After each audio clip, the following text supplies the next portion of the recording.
নমস্কার বন্ধুরা। তো আজকের ভিডিওতে আমি তোমাদের দেখাবো তোমাদের যে ক্লাস 12 এর থার্ড সেমিস্টারের সংস্কৃতে তোমাদের যে একটা পদ্য আছে অভ্যাস বসগং মন পাঠ্যাংশ, মানে তোমাদের যে পদ্য সেটা আমি আজকে তোমাদের 8টি শ্লোক আছে, 60টি শ্লোক আজকে আমি তোমাদের পড়ে শোনাবো একদম লাইন বাই লাইন। সংস্কৃত হরফে লেখা আছে। আর তোমরা যারা এই চ্যানেলে প্রথম অবশ্যই চ্যানেলটাকে সাবস্ক্রাইব করবে এরকম ভিডিও পাওয়ার জন্য।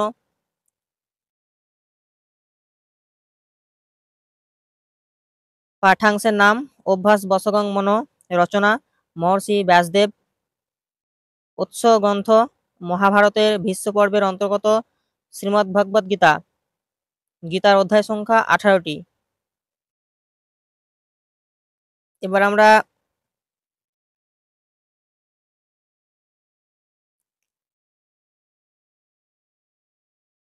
গীতা সম্বন্ধে কিছু জেনে নেব। যেমন সংস্কৃত সাহিত্যে ও ভারতীয় জনজীবনে শ্রীমদ্ ভগবদ গীতা, সংক্ষেপে গীতা, এক অত্যন্ত গুরুত্বপূর্ণ আধ্যাত্মিক গ্রন্থ। মহাভারতের ভীষ্ম পর্বের 25তম অধ্যায় থেকে 42তম অধ্যায় পর্যন্ত মোট 18টি অধ্যায় বিবৃত অংশ পৃথকভাবে শ্রীমদ্ ভগবদ গীতা নামে চিহ্নিত হয়েছে। এই গ্রন্থে 700 শ্লোক আছে বলেই গীতাকে সপ্তশতী বলা হয়। মহাভারতের অংশ হলেও স্বতন্ত্র গ্রন্থ হিসেবে এটি অতি প্রাচীনকাল থেকে স্বীকৃতি পেয়ে আসছে। শ্রীমদ্ ভগবদ গীতা শব্দটির অর্থ হলো শ্রী ভগবানের গীত বা উক্তি, কিন্তু শব্দটিকে গীতা এইভাবে স্ত্রীলিঙ্গ করার কারণ হলো এই গ্রন্থকে উপনিষদ মনে করা হয় এবং উপনিষদ শব্দের সাথে অভিন্ন রূপে অন্বয় করা হয়। যেহেতু উপনিষদ শব্দটি স্ত্রীলিঙ্গ, তাই গীত শব্দটিকে স্ত্রীলিঙ্গ করে গীতা করা হয়েছে। শ্রীমদ্ ভগবদ গীতা শ্রীকৃষ্ণের মুখনিসৃত বাণী। এই বাণীর পরিপ্রেক্ষিতটি হলো কুরুক্ষেত্রের রণভূমিতে কুরু পাণ্ডবগণ সপক্ষের রাজন্য ও সৈন্যদের নিয়ে যখন উপস্থিত হয়েছেন, তখন অর্জুন সমস্ত প্রতিপক্ষকে দেখার জন্য রণাঙ্গনের মধ্যস্থলে এলেন, কিন্তু প্রতিপক্ষের সকলেই তার আত্মীয় স্বজন, তাদের উপর তিনি অস্ত্র প্রয়োগ করতে পারবেন না। এই কথা বলে তিনি অস্ত্রত্যাগ করে অবসন্ন হৃদয়ে রথের উপরে বসে পড়লেন। এই সময় শ্রীকৃষ্ণ তাকে যুদ্ধে প্রবৃত্ত করার জন্য যে সমস্ত সারগর্ভ উপদেশ দিয়েছিলেন তারই সংকলন হলো শ্রীমদ্ ভগবদ গীতা। অনিয়ন্ত্রিত মনই হলো সকল দুঃখের হেতু, তাই সেই মনের নিয়ন্ত্রণের উপায় শ্রীমদ্ ভগবদ গীতার ছত্রে ছত্রে বর্ণিত হয়েছে। সেই বিপুল শ্লোক রাশির মধ্য থেকে মাত্র 8টি চয়ন, অর্থাৎ 8টি শ্লোক অভ্যাস বসগং মন শীর্ষক পাঠ্যাংশটি প্রস্তুত করা হয়েছে। আমাদের এই পাঠ্যাংশ মানে তোমাদের এই পাঠ্যাংশে করা হয়েছে। ক্লাস 12 থার্ড সেমিস্টারে তোমাদের যে পদ্যটা আছে সেটা অভ্যাস বসগং মন।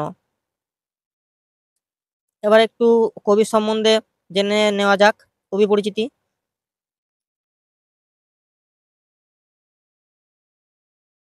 কৃষ্ণদ্বৈপায়ন ব্যাস ঋষি পরাশর ও দাসরাজ কন্যা সত্যাবতীর পুত্র।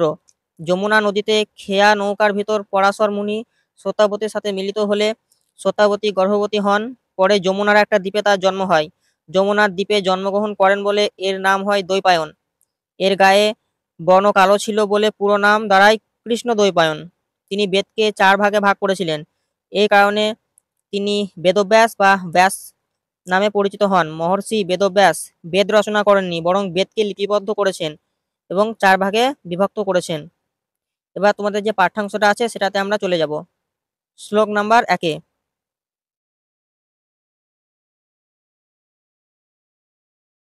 শ্লোক 1 দেবনাগরী হরফে। দেখো এটা দেবনাগরী হরফে দেওয়া আছে। 1 নাম্বার শ্লোক বাংলা হরফটা আমি পড়ে শোনাচ্ছি।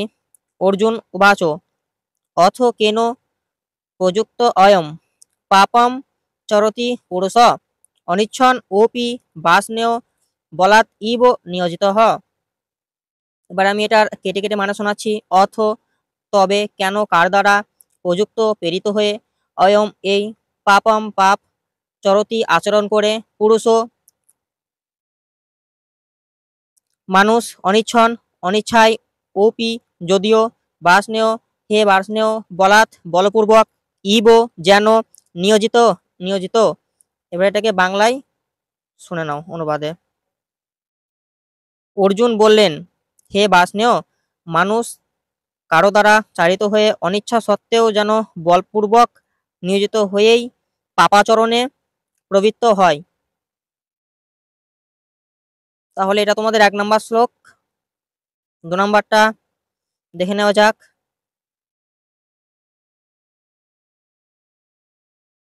একটা আমি ভুল করলাম, সেটা হচ্ছে তোমাদের 1 নম্বর যে শ্লোক সেটা কর্মযোগ অধ্যায়ের 36 নম্বর শ্লোক থেকে তোমাদের নেওয়া হয়েছে।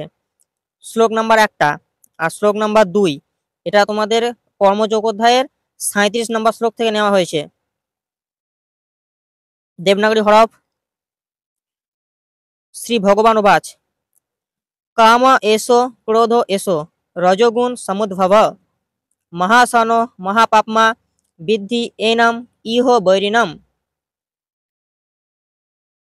কাম কাম এসো এই, ক্রোধ ক্রোধ এসো এই, রজগুণ সমুদ্ভব উদ্ভূত হয়, মহাসন সর্বগ্রাসী, মহাপাপমা অত্যন্ত পাপী, বৃদ্ধি জানবে, এনাম একে, ইহ এই জড়জগতে, বৈরিণম প্রধান শত্রু।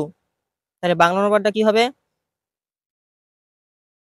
শ্রী ভগবান বললেন, হে অর্জুন, রজগুণ থেকে সমুদ্ভূত কামই মানুষকে এই পাপে প্রবৃত্ত করে এবং কামই ক্রোধে পরিণত হয়। কাম সর্বগ্রাসী ও পাপাত্মক, কামকেই জীবের প্রধান শত্রু বলে জানবে। 2 নম্বর শ্লোকটা হলো। তো 3 নম্বরে যাওয়া যাক।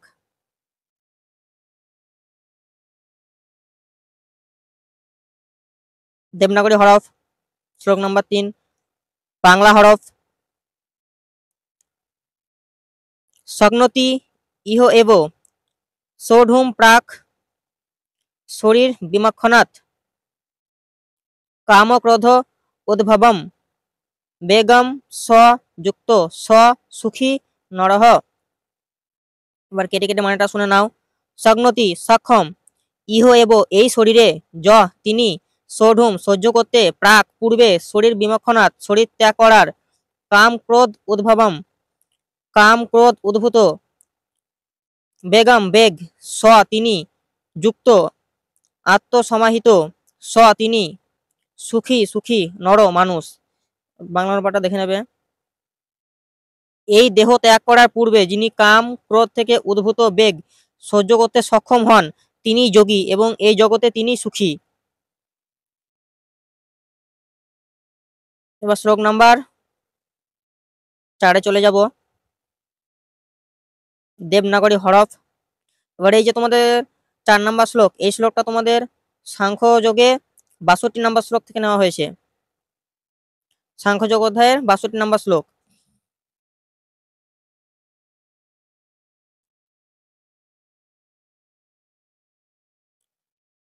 ধ্যায়ত বিষয়ান পুংসহ সঙ্গতেষু উপজায়তে সঙ্গাত সঞ্জায়তে কাম কামাত ক্রোধ অভিজায়তে। ধ্যায়ত ধ্যান করতে করতে, বিষয়ান ইন্দ্রিয়ের বিষয়সমূহ, পুংসহ মানুষের, সঙ্গ আসক্তি, তেষু ইন্দ্রিয় বিষয়ে, উপজায়তে উৎপন্ন হয়, সংঘাত আসক্তি, সঞ্জায়তে সঞ্জাত হয়, কাম কাম কামাত কামনা থেকে, ক্রোধ ক্রোধ অভিজায়তে জন্মায়। বাংলা বঙ্গানুবাদ। বাংলা অনুবাদ, ইন্দ্রিয়ের বিষয়সমূহ সম্বন্ধে চিন্তা করতে করতে মানুষের তাতে আসক্তি জন্মায়, আসক্তি থেকে কামনা উৎপন্ন হয় এবং কামনা থেকে ক্রোধ জন্মায়।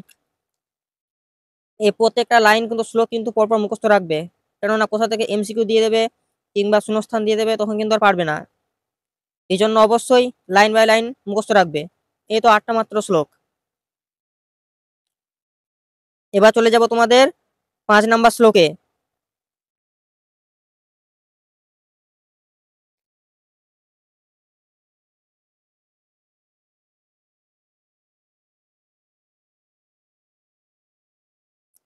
দেবনাগরী হরফ। এই শ্লোকটি তোমাদের সাংখ্যযোগের 63 নম্বর শ্লোক থেকে নেওয়া হয়েছে। দেখে নেবে একবার। বাংলা হরফ। ক্রোধাৎ ভবতি সম্মোহ, সম্মোহাৎ স্মৃতিবিভ্রম, স্মৃতিভ্রংশাৎ বুদ্ধিনাশ, বুদ্ধিনাশাৎ প্রণশ্যতি। ক্রোধাৎ ক্রোধ থেকে, ভবতি হয়, সম্মোহ পূর্ণ মোহ, সম্মোহাৎ সম্মোহ থেকে, স্মৃতিবিভ্রম স্মৃতির বিভ্রান্তি, স্মৃতিভ্রংশাৎ স্মৃতিভ্রংশ হওয়ার ফলে, বুদ্ধিনাশ বুদ্ধি নাশ হয়, বিচার বুদ্ধি নাশ হয়, বুদ্ধিনাশাৎ বুদ্ধিনাশ হওয়ার ফলে, প্রণশ্যতি অধঃপতিত হয়। এবার বাংলায় বঙ্গানুবাদ দেখে নেবে। ক্রোধ থেকে সম্মোহ, সম্মোহ থেকে স্মৃতিবিভ্রম, স্মৃতিবিভ্রম থেকে বুদ্ধিনাশ এবং বুদ্ধিনাশ হওয়ার ফলে সর্বনাশ হয়।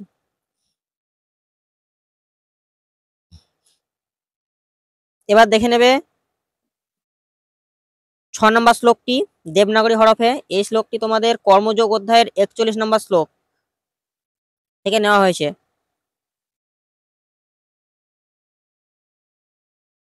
তস্মাৎ তম ইন্দ্রিয়াণি আদৌ নিয়ম্য ভরতর্ষভ পাপমানম প্রজাহি হি এনম জ্ঞান বিজ্ঞান নাশনম।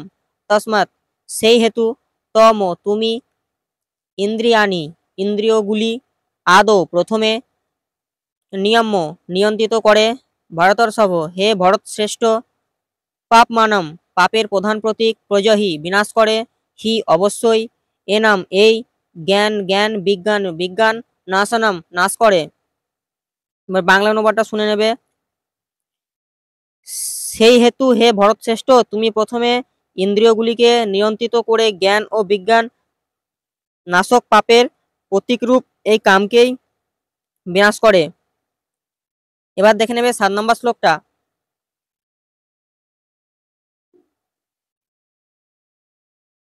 দেবনাগরী হরফে।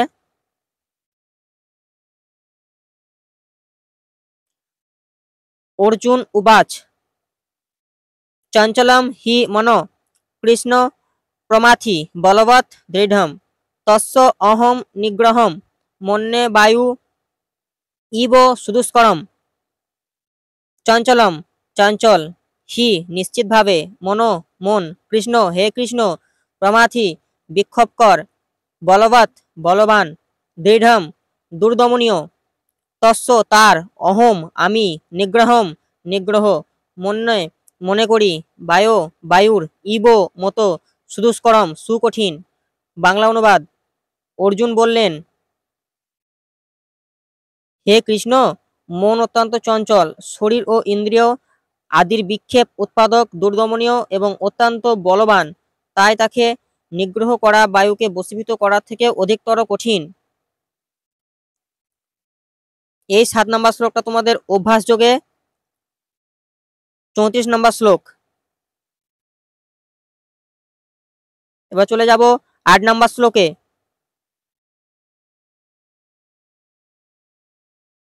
এই শ্লোকটা তোমাদের অভ্যাস যোগে 35 নম্বর শ্লোক। এটাই তোমাদের শেষ শ্লোক। দেবনাগরী হরফে।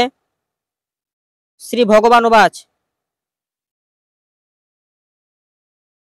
অসংশয়ম মহাবাহ মন দুর্নিগ্রহম চলম অভ্যাসেন তু কন্তেয় বৈরাগ্যেন চ গৃহ্যতে। অসংশয়ম সন্দেহ নেই, মহাবাহ হে মহাবীর, মনো মন, দুর্নিগ্রহম দুর্দমনীয়, চলম চঞ্চল, অভ্যাসেন অভ্যাসের দ্বারা, তু কিন্তু, কন্তেয় হে কুন্তির পুত্র, বৈরাগ্যেন বৈরাগ্যের দ্বারা, চ ও গৃহ্যতে বশীভূত করা সম্ভব। বাংলা অনুবাদ। শ্রী ভগবান বললেন, হে পরাক্রমশালী কুন্তির পুত্র, তুমি যা বলেছ তা ঠিক। মনকে দমন করা সত্যি খুব কঠিন, কিন্তু অনুশীলন ও অনাসক্তির মাধ্যমে এটিকে নিয়ন্ত্রণ করা সম্ভব। তাহলে তোমাদের 8টি শ্লোক আমি লাইন বাই লাইন পড়িয়ে দিলাম। এবার তোমাদের এই যে তোমাদের পিডিএফ এর পেজগুলো, সেগুলো আমি তোমাদের ভিডিও শেষে দিয়ে দিচ্ছি, তাহলে তোমাদের পড়তে সুবিধা হবে। তোমরা একবার দেখে নেবে। তোমরা একবার দেখে নাও, কেবল স্ক্রিনশট মেরে নেবে, একদম স্ক্রিনশট। পিডিএফ এর পেজগুলো আমি পরপর সাজিয়ে দিয়েছি, একদম স্ক্রিনশট মেরে নেবে। শ্লোক, 1 নম্বর শ্লোক, 2 নম্বর শ্লোক, 3 নম্বর, এরকম ভাবে 8টা শ্লোকই পরপর দেওয়া আছে। তোমরা এই চ্যানেলটাকে অবশ্যই সাবস্ক্রাইব করবে এবং এই চ্যানেল যারা প্রথম অবশ্যই সাবস্ক্রাইব করে রাখবে। লাইক, শেয়ার, কমেন্ট এগুলো করবে। এরপরে আমি অন্যান্য যে তোমাদের ভিডিও সেগুলো আনার চেষ্টা করছি। সংস্কৃতে তোমাদের যে নাটকটা আছে দৃশ্যকাব্য, সেটা আনার আমি চেষ্টা করছি।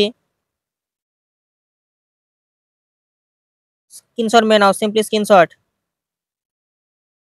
আর কেমন হলো অবশ্যই কমেন্টে লিখে জানাবে। কোথাও যদি ভুল থাকে অবশ্যই কমেন্টে লিখে জানাবে।